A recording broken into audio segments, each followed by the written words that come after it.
स्वागत है आपका politicshub.com में। आज हम लोग जानेंगे कि मैकेनिक्स में रिजोल्यूशन ऑफ फोर्स क्या होता है, रिजोल्यूशन ऑफ फोर्स कहने का मतलब क्या होता है और इसका यूज़ क्यों करते हैं हम लोग, ये बात जानेंगे। मेरे प्यारे छात्रों, बात ये है कि रिजोल्यूशन ऑफ फोर्स क्या होता है, इसको समझने के लिए आपको ये समझना पड़ेगा कि आखिर प्रभाव क्या होता है। क्या प्रभाव, मैंने एक चीज़ का प्रभाव यानी कि इफेक्ट, अगर बोले इंग्लिश में इस चीज़ को हम लोग बोलते हैं इफेक्ट। देखिए इस चीज़ को क्या बोलते हैं, इफेक्ट बोलते हैं। तो मान लीजिए कोई भी ऑब्जेक्ट ऐसा है ना, इस ऑब्जेक्ट पर अगर ये फोर्स इस प्रकार से हम लोग लगा रहे हैं, ठीक है, इस ऑब्जेक्ट पर हम लोग ये फोर्स इस प्रकार से लगा रहे हैं, तो क्या होगा। अब मान लीजिए ये ऑब्जेक्ट किसी न किसी चीज़ पर रखा होगा, इस ऑब्जेक्ट के पास कुछ ना कुछ मास होगा, ठीक है, कुछ न कुछ वेट भी होगा। इस पर हम लोग क्या कर रहे हैं वो कोई ना कोई फोर्स लगा रहे हैं। तो क्या होगा, ये जो फोर्स लगा रहे हैं, जो कि यहाँ पर थीटा एंगल बना रहा है, क्या एंगल बना रहा है, थीटा एंगल बना रहा है, इस सरफेस के साथ थीटा एंगल बना रहा है। अब क्या होगा कि मान चलिए आपको ये पता करना है कि ऐसा हम लोग थीटा एंगल बनाने के लिए बनाते हुए कोई फोर्स लगा दिया, तो आपको पूछा जाएगा कि एक्स डायरेक्शन में इस फोर्स के द्वारा होने वाला डिस्प्लेसमेंट क्या होगा। यानी कि पूछ सकता है कोई आदमी कि इस डायरेक्शन में बॉडी कितना मूव करेगा, बॉडी वर्टिकल डायरेक्शन में कितना मूव करेगा। नहीं, कहने का मतलब ये चीज़ कि अगर मान चलिए कोई ऑब्जेक्ट है, उस ऑब्जेक्ट पर अगर हम कोई फोर्स एफ लगा रहे हैं और उस फोर्स का जो डायरेक्शन है कुछ इस प्रकार से है, तो बताइए कि हॉरिजॉन्टल डायमेंशन यानी कि ये जो हॉरिजॉन्टल डायरेक्शन है, ये जो वर्टिकल डायरेक्शन है, उस दोनों डायरेक्शंस में फोर्स का इफेक्ट क्या है। यानी कि बोले तो इन दोनों डायरेक्शन में है ना कितना बॉडी का मूवमेंट होगा। ठीक है, चलिए, तो इस चीज़ को समझने के लिए हम लोगों के पास एक कंसेप्ट आता है रिजोल्यूशन ऑफ फोर्सेस का। ठीक है, हम लोग इस रिजोल्यूशन ऑफ फोर्सेस के द्वारा हम लोग ये पता करेंगे कि ये जो फोर्स है, ये फोर्स जो अगर इस फोर्स में को देखें तो ये है इसका हॉरिजॉन्टल डायरेक्शन, ये है वर्टिकल डायरेक्शन। इस फोर्स का इस हॉरिजॉन्टल डायरेक्शन में क्या कंपोनेंट होगा वो चीज़ हम लोग देखेंगे। इस फोर्स का इस वर्टिकल डायरेक्शन में क्या कंपोनेंट होगा वो चीज़ को देखेंगे। कहने का मतलब है रिजोल्यूशन ऑफ फोर्स कहीं ना कहीं वो चीज़ हमको बताएगा कि एक विशेष फोर्स का डिफरेंट डायरेक्शंस में क्या कंपोनेंट है। नहीं, अगर डिफरेंट डायरेक्शंस की बात करें, अगर हम लोग दो प्रिंसिपल डायरेक्शन के बारे में बात करें तो वो मेरा एक्स एक्सिस और वाई एक्सिस होता है। नहीं, एक्स एक्सिस चलिए, अगर मान चलिए अगर है ना, अगर मान चलिए हम लोग इस चीज़ को डील करना चाहते हैं ये कार्टेशियन सिस्टम में, तो हम लोग कह सकते हैं कि एक्स एक्सिस और वाई एक्सिस के अलॉन्ग जो हम लोग फोर्स का कंपोनेंट देखना चाहते हैं, यानी कि फोर्स का इफेक्ट देखना चाहते हैं, उस चीज़ के लिए हम लोग पढ़ेंगे रिजोल्यूशन ऑफ फोर्सेस। ठीक है, चलिए, अब ये जो है रिजोल्यूशन ऑफ फोर्स की जो बात है, अब ये बात को समझने के लिए आप ऐसे समझिए। चलिए, तो मैं इस फिगर पर मदद से थोड़ा आपको समझाने का प्रयास किया हूँ। अब आप चीज़ को देखिए कि इसका जो स्टेटमेंट है वो क्या है, जो मेरा रिजोल्यूशन ऑफ फोर्स है वो क्या कहता है।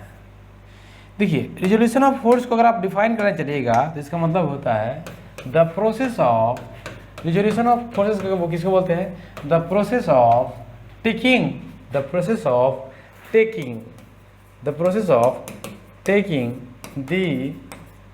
द कंपोनेंट ऑफ कंपोनेंट कहने का मतलब होता है पार्ट, नहीं, the component of forces along any direction है ना, और इसके बगल में लिख लीजिएगा ब्रैकेट के अंदर में, है ना, एक्स और वाई, एनी डायरेक्शन एक्स और वाई इज कॉल्ड, जिसको हम लोग कहते हैं is called resolution of forces. क्या कहते हैं बाबू, resolution of forces, resolution of forces. भाई ये क्या हो गया, मैंने कहा कि रिजोल्यूशन ऑफ फोर्स क्या होता है कि ये फोर्स का कंपोनेंट हम लोग डिफरेंट डायरेक्शन में लेते हैं, उसको बोलते हैं। ठीक है, जैसे कि मान के चलिए कि मैं आपको क्या करता हूँ, एक ऑब्जेक्ट देता हूँ कुछ इस प्रकार का। ये चीज़ आप लोग लिखते चलेंगे, ठीक है।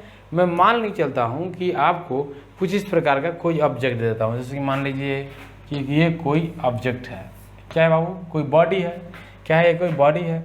ये बॉडी किसी न किसी विशेष सरफेस पर रखा होगा, नहीं मान लेता हूँ इस सरफेस पर बॉडी रखा हुआ है, नहीं इस सरफेस पर ये बॉडी रखा गया है। आप लोग फिगर भी बनाना, ये मैंने सरफेस दिखा दिया, इस सरफेस पर ये बॉडी रखा गया है। अब इस बॉडी पर मैं मान लेता हूँ कि ऐसे कोई फोर्स लग रहा है, कैसे, ऐसे, ठीक है। इस बॉडी पर कैसे फोर्स लग रहा है, ऐसे। और मान लेता हूँ ये जो फोर्स लग रहा है इसका एंगल क्या है, थीटा है, क्या है, थीटा है, ठीक है।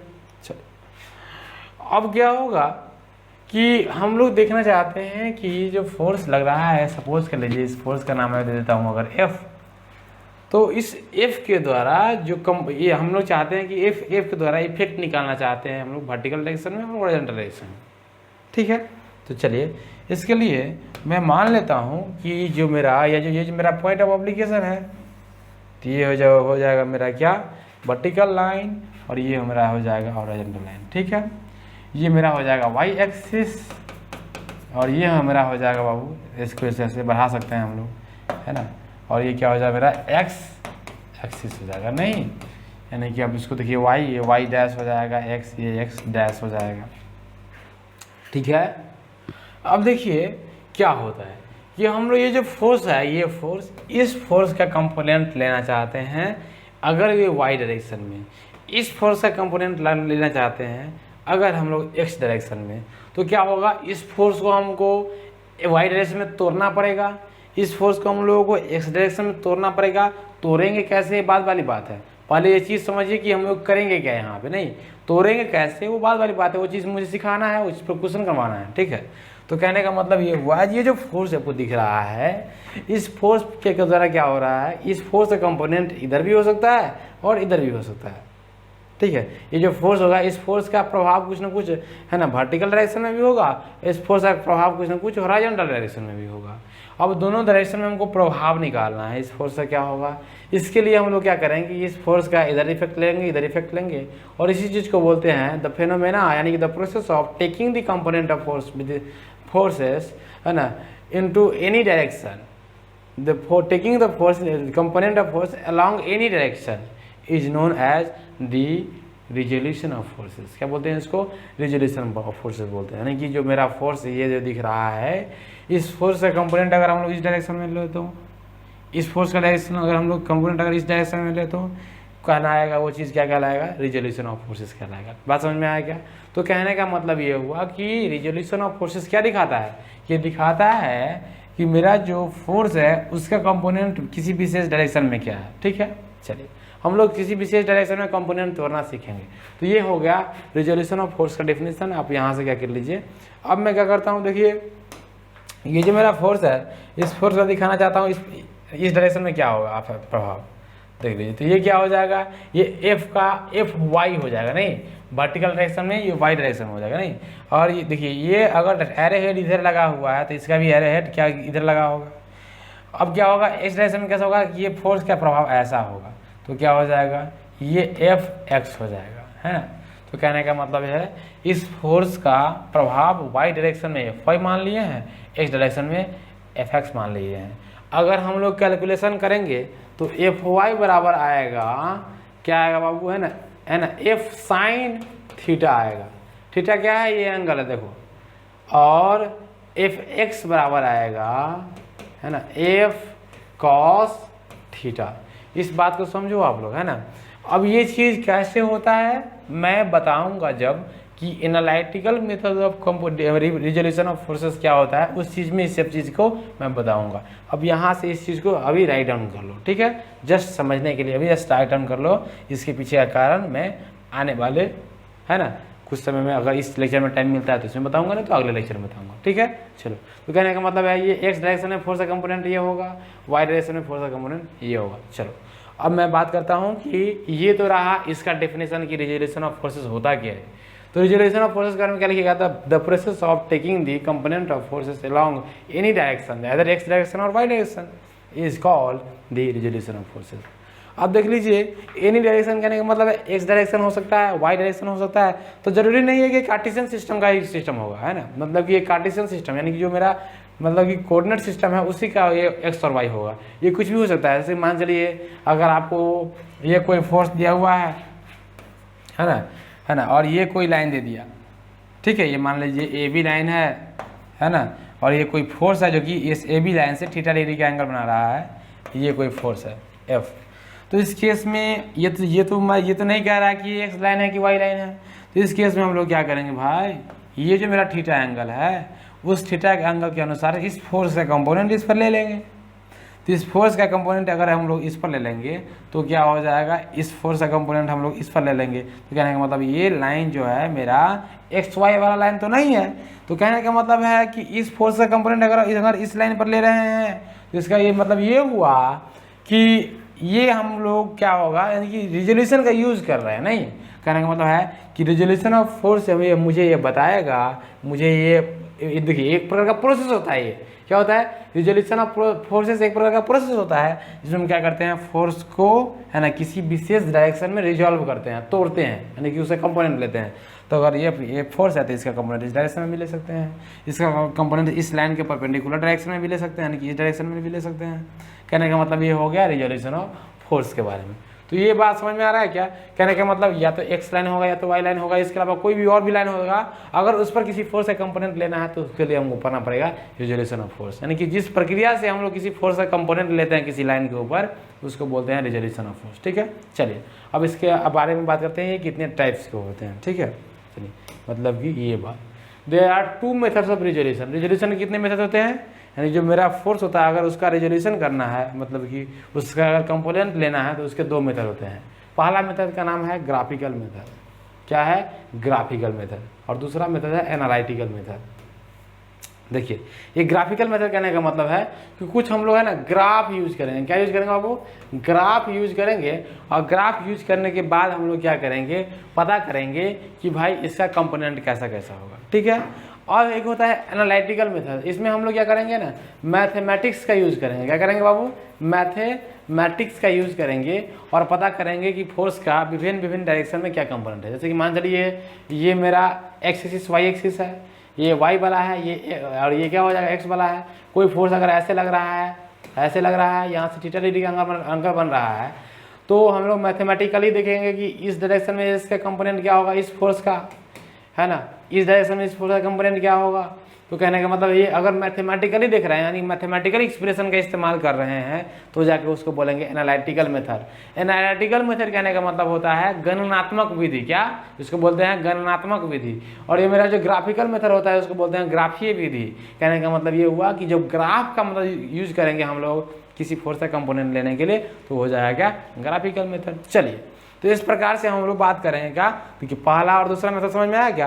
अब पहला मेथड के बारे में बात करते हैं कि ग्राफिकल मेथड से कैसे हम लोग क्या करते हैं, इसका मतलब ग्राफिकल मेथड से हम लोग कैसे किसी फोर्स का रिजोल्यूशन करते हैं, मतलब कि किसी फोर्स का कंपोनेंट लेते हैं। ठीक है, चलिए तो पहला मेथड में जो है ग्राफिकल मेथड, इस चीज़ को समझने के लिए पहले आप हैं क्या कीजिए, मैं आपको क्या कर देता हूँ है ना, पहले एक फिगर दिखा देता हूँ। ठीक है, चलो आप पहले एक फिगर देखो, उसके बाद हम लोग इस स्टेप को पढ़ लेंगे। ठीक है, फिगर जो है इस प्रकार से देखो भाई, ओपी कोई फोर्स है। ठीक है, क्या है ओपी, ये जो लाइन है किसी फोर्स को दिखा रहा है, और यहाँ भी देखो ये जो लाइन है किसी फोर्स को दिखा रहा है। ठीक है, ये वेक्टर एफ है, वेक्टर एफ मतलब कि वेक्टर एफ कहने का मतलब क्या हुआ, कोई फोर्स है। यहाँ पर लिखा भी, यहाँ भी लिखा होना चाहिए था वेक्टर एफ, नहीं। चलो तो इस प्रकार से ये फिगर जो है इसमें देख रहे हैं कि अगर मान लीजिए इस फोर्स वेक्टर एफ का कंपोनेंट अगर मान लीजिए इस डायरेक्शन में लेना है, या फिर सपोज कर लीजिए कि इस वेक्टर एफ का कंपोनेंट अगर मान चलिए हमको इस डायरेक्शन में लेना है। कहने का मतलब इसी की एक कंपोनेंट हमको इस डायरेक्शन में लेना है और एक कंपोनेंट अगर हमको इस डायरेक्शन में लेना है, कि यानी कि मान लीजिए वेक्टर एफ जो लाइन है, वेक्टर एफ जो फोर्स है मेरा, उस फोर्स का कंपोनेंट देखिए इस पर कुछ इस प्रकार से, ये जो मेरा वेक्टर एफ है, देखो ये जो मेरा वेक्टर एफ है उस चीज़ को देखो ध्यान से, देखो ये जो मेरा वेक्टर एफ है ये इस प्रकार से लग रहा है, इस डायरेक्शन में है ना। अब देखो भैया कि इस फोर्स का कंपोनेंट हमको इस डायरेक्शन में चाहिए है, इस फोर्स का कंपोनेंट हमको इस डायरेक्शन में चाहिए, तो इसके लिए हम लोग क्या करेंगे, तो कहने का मतलब है इस केस में हम लोग देखेंगे कि इस फोर्स का कंपोनेंट इस डायरेक्शन में क्या हो रहा है, इस फोर्स का कंपोनेंट इस डायरेक्शन में क्या हो रहा है, ठीक है। अब उसके अलावा अगर मान चलिए इस फिगर को आप समझना चाहे तो हम लोग इसमें देखेंगे कि मेरा जो OP जो वेक्टर फोर्स है ये क्या है, वेक्टर एफ है। ये ना क्या है बाबू, वेक्टर एफ है। अब इस वेक्टर एफ का इस डायरेक्शन में क्या कंपोनेंट है, इस वेक्टर एफ का इस डायरेक्शन में क्या कंपोनेंट है। देखो बाबू ये है हमारा वाई एक्सिस, ये है हमारा एक्स एक्सिस, ठीक है। अब इस चीज़ को समझते हैं, उसके बाद उस चीज़ को समझेंगे, ठीक है। देखो क्या होता है, चीज़ क्या होता है, देखो इस चीज़ को ऐसे समझिए कि ये जो मेरा OP जो लाइन दिख रहा है आपको, OP लाइन का प्रभाव क्या होगा वाई एक्सिस के ऊपर, उस चीज़ को देखिए। अगर मान चलिए अगर आप OP लाइन को देखिएगा तो आपको ये पता चल रहा होगा कि अगर O पॉइंट और P पॉइंट को आप देखिए, ठीक है, तो इसका कुछ ना कुछ कोऑर्डिनेट होगा। मान चलिए इस P पॉइंट का कोऑर्डिनेट है x, y, ठीक है। तो कहने का मतलब x डिस्टेंस क्या होगा, ये डिस्टेंस होगा बाबू, है ना, और y डिस्टेंस क्या होगा, ये डिस्टेंस होगा। P पॉइंट का कोई कोऑर्डिनेट होगा जिसका कोऑर्डिनेट क्या होगा, x, y, और ये क्या हो जाएगा, y हो जाएगा। अब देख भैया कि अगर ये y हो गया तो कहने का मतलब है ये जो हो गया y हो गया। अब देखो कहने का मतलब अगर P पॉइंट के बारे में जानना चाहे तो इसमें हम देख सकते हैं कि P पॉइंट के पास y कितना है, ये है, मतलब कि y ये है, और x कितना है, ये है। तो कहने का मतलब है कि हम कह सकते हैं कि इतना बड़ा जो फोर्स था, इस फोर्स का y डायरेक्शन में प्रभाव इतना था, इस फोर्स का x डायरेक्शन में प्रभाव इतना था। यानी कि ये चीज़ आपको यहाँ से शो अप करना पड़ेगा। अगर मान चलिए ये कोऑर्डिनेट अगर x1 y1 हो जाएगा तो यहाँ पर चीज़ क्या हो जाएगा, y1 x1 हो जाएगा, ठीक है। तो कहने का मतलब ये हुआ कि हम लोग फोर्स का कंपोनेंट लेने का मतलब समझते हैं कि ये जो लाइन है, इस लाइन का इस डायरेक्शन में क्या कंपोनेंट हो रहा है, यानी कि ये क्या है, ये परपेंडिकुलर कंपोनेंट है। क्या कंपोनेंट है, परपेंडिकुलर कंपोनेंट है। कहने का मतलब है कि ये जो मेरा क्या है बाबू, रेफरेंस लाइन है, ये वाई मेरा क्या है, एक प्रकार का रेफरेंस लाइन होता है, एक प्रकार का एक्सिस होता है। इस एक्सिस पर इसका क्या कंपोनेंट है अगर आपको दिखाना है तो आपको ये सीधा सीधा पता करना चाहिए कि ये जो मेरा लाइन है, ये लाइन के कारण इस डायरेक्शन में क्या प्रभाव दिख रहा है। अगर इस चीज़ को आप लोग ग्राफिकली देखना चाहेंगे तो क्या करेंगे, इस पॉइंट से इधर क्या करना है ना, परपेंडिकुलर चीज़ को मिला देना। मतलब कि इस पॉइंट से इधर परपेंडिकुलर चीज़ को मिला देंगे तो क्या ही हो जाएगा, OA हो जाएगा। क्या हो जाएगा, इस वेक्टर F का y डायरेक्शन में कंपोनेंट। वेक्टर F का अगर x डायरेक्शन में कंपोनेंट निकालना है तो उसके लिए हम लोग क्या करेंगे, सिंपली ये जो लाइन है मेरा, इस लाइन को कैसे दिखा देंगे, इस लाइन की मतलब कि इस डायरेक्शन में दिखा देंगे। कैसे दिखाएंगे बताओ तो। ये मेरा यहाँ से लेकर यहाँ तक जा रहा था, P के पास कुछ ना कुछ y कोऑर्डिनेट होगा, कुछ ना कुछ x कोऑर्डिनेट होगा। ये x कोऑर्डिनेट क्या होता है भाई, देखो ये पॉइंट से क्या कर देते हैं, x एक्सिस पर एक लंब डाल देते हैं। y कोऑर्डिनेट क्या होता है, इस पॉइंट से हम लोग y एक्सिस पर कोई लंब डाल देते हैं, हाँ इसको माप लेते हैं, वही y कोऑर्डिनेट हो जाता है। नहीं, इस पॉइंट पर अगर मान चलिए इस पॉइंट से x एक्सिस पर अगर लंब डाल देंगे तो क्या हो जाएगा, वही x कोऑर्डिनेट हो जाएगा। कहने का मतलब है कि अगर मान चलिए ऐसा, मैं दूसरा सिस्टम बनाता हूँ, ऐसा है, ये कोई पॉइंट है Q मान लीजिए, ठीक है। अगर ऐसे कोई पॉइंट है, ऐसे कोई लाइन जा रहा है, ये अगर वेक्टर F को डिनोट कर रहा है, ये पॉइंट कोई Q है, तो इसका x कंपोनेंट क्या होगा, यहाँ से क्या करो ना, x एक्सिस पर लंब डालो, ये डाला लंब, यहाँ से यहाँ तक का जो लेंथ होगा ना, वही उसका क्या हो जाएगा, x कंपोनेंट हो जाएगा। अगर y एक्सिस में पूछ रहा है तो क्या करना है कि y एक्सिस पर लंब डालो, और यहाँ से यहाँ जो कंपोनेंट होगा ना इसका, इसको मान लेना हमको कि यही क्या हो जाएगा बाबू, ये इसका y कंपोनेंट हो जाएगा। तो कहने का मतलब है कि ये ग्राफिकल मेथड है, लंब डाल रहे थे, देखिए लंब डाल रहे थे, माप रहे थे चीज़ को, तो क्या हो जाएगा, मेरा ग्राफिकल मेथड हो जाएगा। चलिए अब देखिए, मैंने आपको ये बताया था ग्राफिकल मेथड में क्या करते हैं कि जो चीज़ मेरा है, अगर मैं चलिए इतना बड़ा अगर 5 न्यूटन को रिप्रेजेंट कर रहा है, 5 न्यूटन को इतना बड़ा लाइन रिप्रेजेंट कर रहा है, तो इतना बड़ा लाइन जो होगा वो 10 न्यूटन को रिप्रेजेंट करेगा। कहने का मतलब है ये जो मेरा लेंथ है लाइन का, फोर्स को किस लेंथ से दिखा रहे हैं ना, वो लेंथ मैटर कर जाता है। इसीलिए ग्राफिकल मेथड से अगर चलिएगा तो अगर मान लीजिए ये इतना बड़ा लाइन जो क्या कर रहा था, अगर वेक्टर F को दिखा रहा था, जिसकी वैल्यू मान लेते हैं अगर 10 न्यूटन है इतना बड़ा फोर्स का, तो इसके अनुसार से अगर इसको रिप्रेजेंट कर दीजिएगा, मतलब परपेंडिकुलर डाल दीजिएगा यहाँ पे, तो इस लाइन को, ये परपेंडिकुलर लाइन जो डाल दीजिएगा, तो इस लाइन का जो लेंथ होगा बाबू वो शो कर देगा क्या कि इसका इस इतना बड़ा वेक्टर का, इतना बड़ा फोर्स का क्या कंपोनेंट है इस एक्सिस पे। उस प्रकार से इतना बड़ा फोर्स का क्या कंपोनेंट है इस एक्सिस पर, ये शो कर देगा। नहीं, कहने का मतलब ये ग्राफिकल मेथड में क्या होता है, चीज़ को माप कर देखना पड़ता है कि वो चीज़ का लेंथ क्या है, उस लेंथ के अनुसार से उसका हम लोग क्या करते हैं, स्केल में कन्वर्ट करते हुए उसका है ना मान निकाल लेते हैं। ठीक है, चलिए तो इस प्रकार से ये बात होती है। इसके मान चलिए अब मैं यहाँ पर एक बात यूज़ कर रहा हूँ, स्केल क्या होता है, स्केल यूज़ कर रहा हूँ नहीं। ऐसे मान चलिए मैंने इतना बड़ा फोर्स, यानी कि अगर मैं 5 न्यूटन का फोर्स दिखाने के लिए है ना 5 सेंटीमीटर लंबा लाइन खींचा हूँ, तो मुझे 10 सेंटीमीटर मतलब कि 10 न्यूटन का फोर्स दिखाने के लिए 10 न्यूटन का फोर्स दिखाने के लिए 10 सेंटीमीटर लंबा लाइन खींचना पड़ेगा। तो आपको यहाँ पर पता चल रहा है कि अगर आप यहाँ से देखिएगा तो मुझे ये पता चल रहा है कि 1 सेंटीमीटर का जो चीज़ है वो 1 न्यूटन को रिप्रेजेंट कर रहा है, नहीं मतलब कि 1 सेंटीमीटर का जो लेंथ होगा लाइन का वो 1 न्यूटन को रिप्रेजेंट कर रहा है। उसी प्रकार से अगर मान चलिए ये जो लाइन था इसका लेंथ कुछ था, मान लेते हैं इसका लेंथ था 10 सेंटीमीटर, यानी कि ये मान लेते हैं ये 10 सेंटीमीटर लेंथ था, तो ये क्या हो जाएगा 10 न्यूटन का फोर्स दिखाएगा। और इसको मापने के बाद अगर मान चलिए 7 सेंटीमीटर का लेंथ आ गया, तो कहने का मतलब है यहाँ से यहाँ तक इसका जो कंपोनेंट हो जाएगा वाई डायरेक्शन में वो कितना हो जाएगा बाबू 7 न्यूटन हो जाएगा। बात समझ में आ रहा है? तो ये होता है मेरा ग्राफिकल मेथड। अगर इस चीज़ में देखना चाहे तो देख लीजिए कि ये जो मेरा वेक्टर एफ है, इस वेक्टर एफ का मुझे कंपोनेंट लेना था है ना, कि ये डायरेक्शन में और ये डायरेक्शन में ओ बी में और ओ ए डायरेक्शन में मुझे कंपोनेंट लेना था, वेक्टर एफ ये था। तो कहने का मतलब ये इसमें क्या करेंगे है ना, ये जो मेरा पॉइंट P है, ये जो मेरा पॉइंट P है उस पॉइंट को क्या करेंगे हम लोग इस लाइन के पैरेलल है ना मिला देंगे, ठीक है। और ये जो मेरा पॉइंट P है उसको क्या करेंगे इस लाइन के पैरेलल है ना इससे मिला देंगे। अब देखो भैया यहाँ पर क्या कर रहे थे, अरे भाई जो मेरा एक्स एक्सिस वाला जो लाइन है ये इस लाइन के पैरेलल ही ना हम वाई को मिला रहे थे।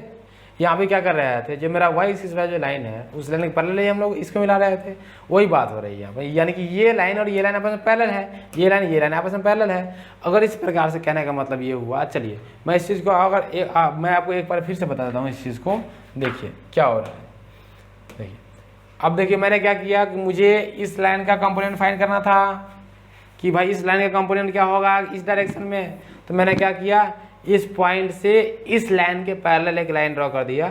चूंकि बात ये है कि यहाँ पर एंगल 90 डिग्री का बन रहा है भैया, तो यहाँ पर भी एंगल कितना बनेगा 90 डिग्री का बनेगा।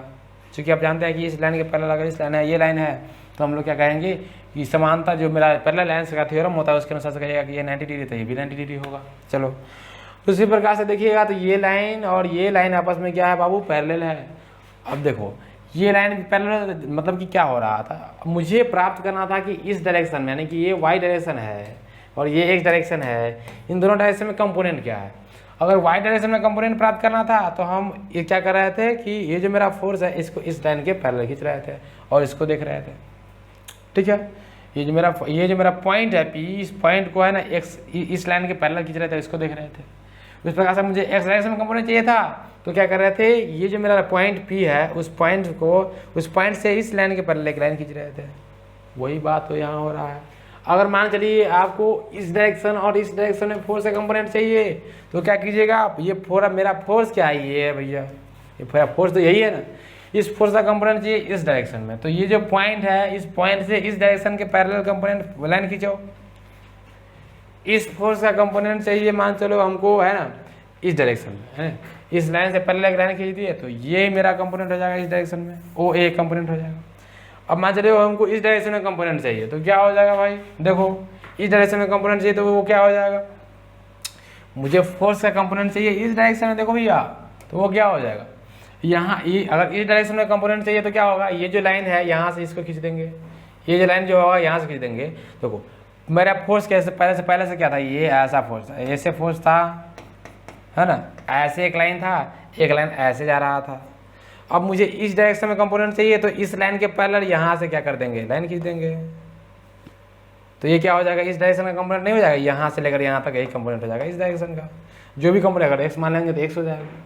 अगर मान चलिए हमको इस डायरेक्शन में कंपोनेंट चाहिए तो क्या करेंगे भाई, अगर इस डायरेक्शन में कंपोनेंट चाहिए तो मैं क्या करूँगा, देखो ये जो लाइन है ये पॉइंट है, इस पॉइंट से इसको मिलाओ। अब यहाँ से यहाँ तक का जो लेंथ हो जाएगा वही हो जाएगा आपका, जो भी डायरेक्शन में वाई मान लेंगे तो वही हो जाएगा। तो कहने का मतलब ये हो रहा है, यहाँ पर ग्राफिकली चीज़ को देख रहे हैं, नहीं ग्राफिकली क्या देख रहे हैं कि जो मेरा कंपोनेंट कैसे मिल रहा है। तो देखो ये यहाँ पर क्या हो रहा था कि यहाँ पर ये परपेंडिकुलर है, इसलिए इसको बोलते हैं हम लोग परपेंडिकुलर कंपोनेंट। क्या बोलते हैं बाबू, परपेंडिकुलर कंपोनेंट बोलते हैं। अब ध्यान से देखो भाई, ये परपेंडिकुलर कंपोनेंट होगा और यहाँ पर कोई परपेंडिकुलर बात बन रहा है क्या, नहीं बन रहा है, ये चीज़ नहीं है, परपेंडिकुलर नहीं है, तो इसको बोलेंगे हम लोग नॉन परपेंडिकुलर कंपोनेंट। कहने का मतलब है कि अगर हम लोग जो डायरेक्शन ले रहे हैं नॉन परपेंडिकुलर कंपोनेंट, जो हम लोग डायरेक्शन ले रहे हैं, जिस डायरेक्शन में हमको तोड़ना है उन डायरेक्शन, देखो यहाँ पर हम लोग एक्स डायरेक्शन ले रहे थे, वाई डायरेक्शन ले रहे थे, जो मेरा एक्स डायरेक्शन था वो मेरा वाई, और जो मेरा वाई डायरेक्शन था, उन दोनों के बीच में एंगल कितना बन रहा था, 90 डिग्री का बन रहा था। यहाँ पर देख रहे थे एंगल 90 डिग्री का नहीं बन रहा है, तो परपेंडिकुलर होगा क्या, नहीं होगा, ये होगा नॉन परपेंडिकुलर कंपोनेंट, ये होगा मेरा परपेंडिकुलर कंपोनेंट। बात समझ में आई क्या, यही होता है परपेंडिकुलर कंपोनेंट और नॉन परपेंडिकुलर कंपोनेंट। और इसी बात को लैंग्वेज में मैंने पहले लिख दिया है, इस चीज़ को ऐसे आप क्या कर लीजिए, यहाँ से आप ड्रॉप डाउन ये चीज़ को है ना पढ़ सकते हैं। देखिए क्या होगा, b resolve the graphical method में क्या होता है, b resolve the force by graphical method by using following method.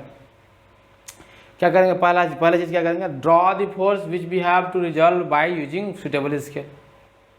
Suitable scale मतलब कि अब मान चलिए आपको अगर इसके मतलब सुटेबल स्केल करने का मतलब समझिए कि मान चलिए अगर आपको 50 न्यूटन का फोर्स लिखना है, फोर्स अगर 50 न्यूटन का अगर मान चलिए आपको दर्शाना है, ठीक है, तो इस प्रकार के फोर्स को दर्शाने के लिए आप क्या करने, देखिए आपको पहले से पता होना चाहिए कि मैं जो लाइन खींचूंगा, मैं अपने जो मैं अपने जो कॉपी पर लाइन खींचूंगा, अगर आपको पहले से पता है कि 1 सेंटीमीटर बराबर अगर हम लोग 5 न्यूटन को ले रहे हैं, तो 50 न्यूटन का फोर्स अगर दिखाना है, अगर 50 न्यूटन के फोर्स का कंपोनेंट लेना है, ये होगा ऐसे कार्टेशियन सिस्टम।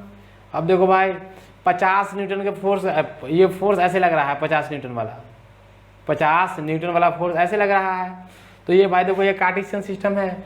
50 न्यूटन का फोर्स को हमको सूटेबल स्केल से लिखना है। देखो भाई मेरे पास स्केल जो है 1 सेंटीमीटर बराबर 5 न्यूटन का अगर मान ले रहा हूँ, कहने का मतलब है अगर मैं यहाँ पर 1 सेंटीमीटर लंबा लाइन खींचता हूँ, उसका मतलब होता है 5 न्यूटन, तो 50 न्यूटन वाला फोर्स को दिखाने के लिए मुझे 10 सेंटीमीटर लंबा लाइन खींचना पड़ेगा कि नहीं खींचना पड़ेगा, ये कितना लाइन होगा, 10 सेंटीमीटर लंबा लाइन होगा, नहीं। तो इस प्रकार से जो मेरा ग्राफिकल मेथड होता है उसमें लाइन का लेंथ से पता चलता है कि उसका कंपोनेंट क्या होगा।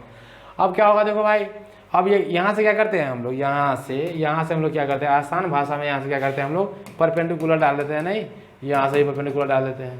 तो ये जो चीज़ है, ये जो लेंथ होगा, ये लेंथ क्या कहलाएगा बाबू हमारा, इस डायरेक्शन में क्या कंपोनेंट है, ये क्या है, मान लीजिए ये वाई है, यहाँ से यहाँ तक जो कंपोनेंट होगा वो इसके बराबर होगा कि नहीं होगा, तो ये भी वाई हो जाएगा, ठीक है। और यहाँ से यहाँ यानी कि ये जो लेंथ होगा वो मेरा क्या हो जाएगा, एक्स कंपोनेंट हो जाएगा।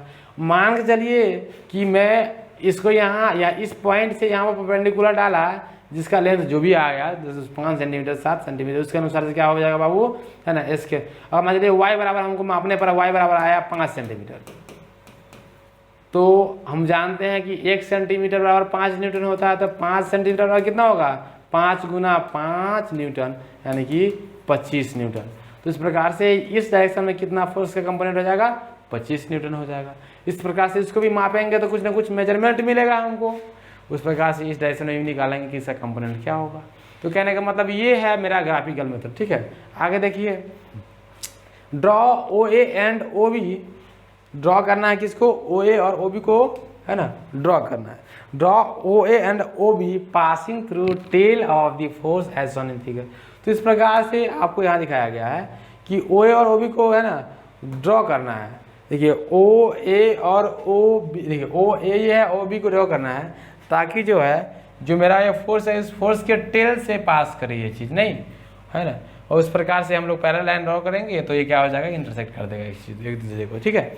तो इस प्रकार से क्या होता है, हम लोगों का जो ग्राफिकल मेथड होता है बाबू, उसमें हम लोग फोर्स का कंपोनेंट मतलब कि कंपोनेंट लिखते हैं। तो कहने का मतलब ये हुआ, जो मेरा फोर्स का कंपोनेंट लिखने का तरीका जो होता है वो दो होता है। वो दो क्या क्या होता है, एक होता है ग्राफिकल मेथड, एक होता है एनालिटिकल मेथड। और ग्राफिकल मेथड और एनालिटिकल मेथड को आप लोग देखिएगा, तो मैंने अभी ग्राफिकल मेथड में बताया कि ग्राफिकल मेथड में क्या करते हैं कि फोर्स का जो मैग्नीट्यूड होगा वो लाइन के लेंथ के द्वारा हम लोग दिखाएंगे कि मान लीजिए 50 न्यूटन का फोर्स है, उसके लिए हम लोग इतना बड़ा लाइन दिखा रहा है, तो 25 न्यूटन का फोर्स दिखाने के लिए इसके आधार बड़ा लाइन दिखाएंगे, नहीं। तो ये हो गया मेरा क्या, ग्राफिकल मेथड ऑफ रिजोल्यूशन। तो अब उसके अलावा मेरे पास एक आएगा और एनालिटिकल मेथड ऑफ रिजोल्यूशन, है ना। तो हम लोग क्या देखिए अब इस चीज़ में थोड़ा सा इसमें आगे भी बढ़ाया गया है, देख लीजिए है ना। Draw P B and A B which are parallel to O A. जो मेरा P B and A B है, देखिए पी ए वो क्या है, ओ ए और ओ बी के पैरेलल है, ताकि क्या होगा कि ये जो पॉइंट ओ पी है, ओ पी जो लाइन है वो ए पी और पी बी के बीच में है ना, को आपस में इंटरसेक्ट कर दे। देख लीजिए क्या हो रहा है कि मैं क्या कर रहा हूँ, मुझे इस डायरेक्शन में कंपोनेंट चाहिए था, इस डायरेक्शन में कंपोनेंट चाहिए था, यहाँ से लिया क्या, और इस डायरेक्शन में क्या, देखिए इस डायरेक्शन चाहिए था, यहाँ से पैरेलल कंपोनेंट डाल दिया, जो इसका लेंथ होगा वही इस डायरेक्शन में इसका कंपोनेंट हो जाएगा। अब देखो मुझे इस डायरेक्शन में कंपोनेंट चाहिए था, मैंने क्या किया, यहाँ से इसको पैरेलली इस लाइन के पैरेलल मिला दिया, जो इसका लेंथ होगा वही इसका, जो इस लाइन का यानी कि एपी का जो लेंथ होगा, जो एपी का लेंथ होगा वही ओबी का भी लेंथ होगा, तो वही हो गया इसका इस फोर्स का इस डायरेक्शन में कंपोनेंट। तो ये बात यहाँ पर लिखा गया है नहीं। Now measure O N O B with suitable scale, ये ओ और ओ बी को मेजर कर लेंगे सुटेबल स्केल के अनुसार से। और hair F1 and F2 are the है ना रिक्वायर्ड कंपोनेंट्स, जो मेरा F1 और F2 होगा तो रिक्वायर्ड कंपोनेंट हो जाएगा। देखिए ये इसको दिखाना पड़ेगा, ये F1 है ये F2 है, यहाँ पर लिखना पड़ेगा नहीं, यहाँ पर मैं लिख देता हूँ, आप लोग जो फिगर बनाना है उसमें लिखना है, यहाँ पर लिख देना आप लोग, ठीक है। यहाँ पर लिखना आप लोग F1 और F2 का वैल्यू। देखो भाई क्या हो जाएगा, ये देखो मैं इसको लेता हूँ, यहाँ पर लिखना आप ये सपोज ये F1 है ये F2 है, तो ये होगा क्या बाबू F1 हो जाएगा, ये क्या हो जाएगा F2। ये क्या बाबू, ये इस फोर्स का इस डायरेक्शन में इस डायरेक्शन में कंपोनेंट है नहीं, इस फोर्स का है ना इस डायरेक्शन में इस डायरेक्शन में, ये फोर्स वेक्टर F है, इसका इस डायरेक्शन में और इस डायरेक्शन में कंपोनेंट है। आया समझ में क्या?